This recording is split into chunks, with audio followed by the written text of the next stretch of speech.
Suatu kala ada seorang raja yang memiliki 10 orang putri yang cantik-cantik. Sang raja dikenal sebagai raja yang bijaksana, tetapi ia terlalu sibuk dengan kepemimpinannya. Karena itu, ia tidak mampu untuk mendidik anak-anaknya. Istri sang raja sudah meninggal dunia ketika melahirkan anaknya yang bungsu, sehingga anak sang raja diasuh oleh inang, pengasuh putri-putri raja. Menjadi manja dan nakal, mereka hanya suka bermain di danau. Mereka tak mau belajar dan juga tak mau membantu ayah mereka. Bertengkar sering terjadi di antara mereka. Ke-10 putri itu dinamai dengan nama-nama warna. Putri sulung bernama Putri Jambon. Adik-adiknya dinamai dengan Putri Jingga, Putri Nila, Putri Hijau, Putri Kelabu, Putri Orange, Putri Merah, Merona, Putri Kuning, dan 2 putri lainnya. Baju yang mereka pakai pun berwarna sama dengan nama mereka. Dengan begitu, sang raja yang sudah tua dapat mengenali mereka dari jauh meskipun kecantikan mereka hampir sama. Si bungsu Putri Kuning sedikit berbeda. Ia tak terlihat manja dan nakal. Sebaliknya, ia selalu riang dan tersenyum ramah kepada siapapun. Ia lebih suka berpergian dengan inang pengasuh daripada dengan kakak-kakaknya. Pada suatu hari, raja hendak pergi jauh. Ia mengumpulkan semua putri-putrinya. Aku hendak pergi jauh dan lama. Oleh-oleh apakah yang kalian inginkan? Aku ingin perhiasan yang mahal, kata Putri Jambon. Aku mau ke yang sutera yang berkilau-kilau, kata Putri Jingga. 9 anak raja meminta hadiah yang mahal-mahal pada ayah anda mereka, tetapi lain halnya dengan Putri Kuning. Ia berpikir sejenak, lalu memegang lengan ayahnya. Ayah, aku hanya ingin ayah kembali dengan selamat, katanya. Kakak-kakaknya tertawa dan mencemoohkannya. Anakku, sungguh baik perkataanmu. Tentu saja aku akan kembali dengan selamat dan kubawakan hadiah indah untukmu, kata sang raja. Tak lama kemudian raja pun pergi. Selama sang raja pergi, para putri semakin nakal dan malas. Mereka sering membentang inang pengasuh dan menyuruh pelayan agar menuruti mereka. Karena sibuk menuruti permintaan para putri yang lewel itu, pelayan tak sempat membersihkan taman istana Putri Kuning. Sangat sedih melihatnya karena taman adalah tempat kesayangan ayahnya. Tanpa ragu, Putri Kuning mengambil sapu dan mulai membersihkan taman itu. Daun-daun kering dirontokkannya, rumput liar dicabutnya, dan dahan-dahan pohon dipangkas.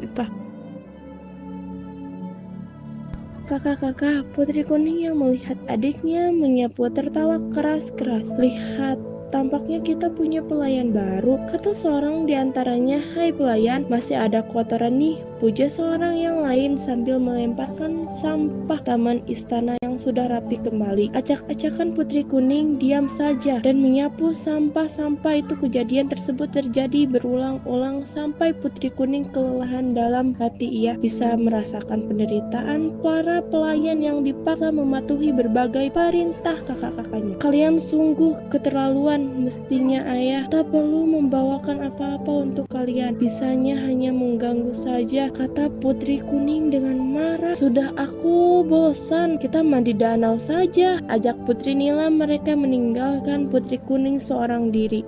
Begitulah yang terjadi setiap hari sampai ayah mereka pulang. Ketika sang raja tiba di istana, ke-9 putrinya masih bermain di danau. Sementara Putri Kuning sedang merangkai bunga di teras istana. Mengetahui hal itu, raja menjadi sangat pedih. Anakku yang rajin dan baik budi, ayahmu tak mampu memberi apa-apa selain kalung batu hijau ini. Bukannya warna kuning kesayanganmu? Kata sang raja. Raja memang sudah mencari-cari kalung batu kuning di berbagai negara, namun benda itu tak pernah ditemukannya. Sudahlah ayah, tak mengapa, batu hijau pun cantik.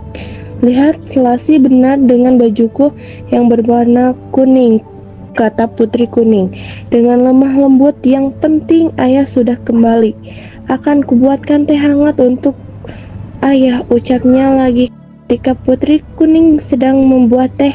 Kakak-kakaknya berdatangan, mereka ribut mencari hadiah dan saling memamerkannya. Tak ada yang ingat pada Putri Kuning, apalagi menanyakan hadiahnya. Keesokan hari, Putri Hijau melihat Putri Kuning memakai kalung barunya. Bahaya adikku, bagus benar kalungmu, seharusnya kalau itu menjadi milikku karena aku adalah Putri Hijau, katanya. Dengan perasaan iri, ayah memberikannya padaku, bukan kepadamu, sahut Putri Kuning. Mendengarnya, Putri Hijau menjadi marah. Ia segera mencari saudaranya dan menghasut mereka.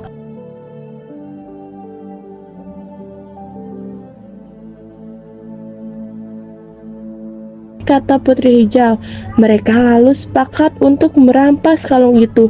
Tak lama kemudian, Putri Kuning muncul. Kakak-kakaknya menangkapnya dan memukul kepalanya.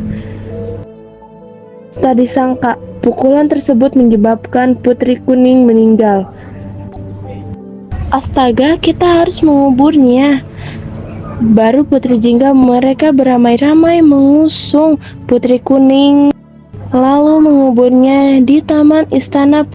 Putri Hijau ikut mengubur kalung batu hijau karena ia tak menginginkannya lagi. Suatu hari, tunggulah, sebuah tanaman di atas kuburan Putri Kuning. Sang raja heran melihatnya. Tanaman apakah ini? Batangnya bagaikan jubah putri, daunnya bulat berkilau, bagai kalung batu hijau. Bunganya putih kekuningan dan sangat wangi. Tanaman ini mengingatkanku pada Putri Kuning. Baiklah, ku beri nama ia Kemuning, kata raja dengan senang. Sejak saat itulah bunga kemuning mendapatkan namanya. Bahkan bunga-bunga kemuning bisa digunakan untuk mengharumkan rambut, batangnya dipakai untuk membuat kotak-kotak yang indah, sedangkan kulit kayunya dibuat orang menjadi bedak. Setelah mati pun Putri Kuning masih memberikan kebaikan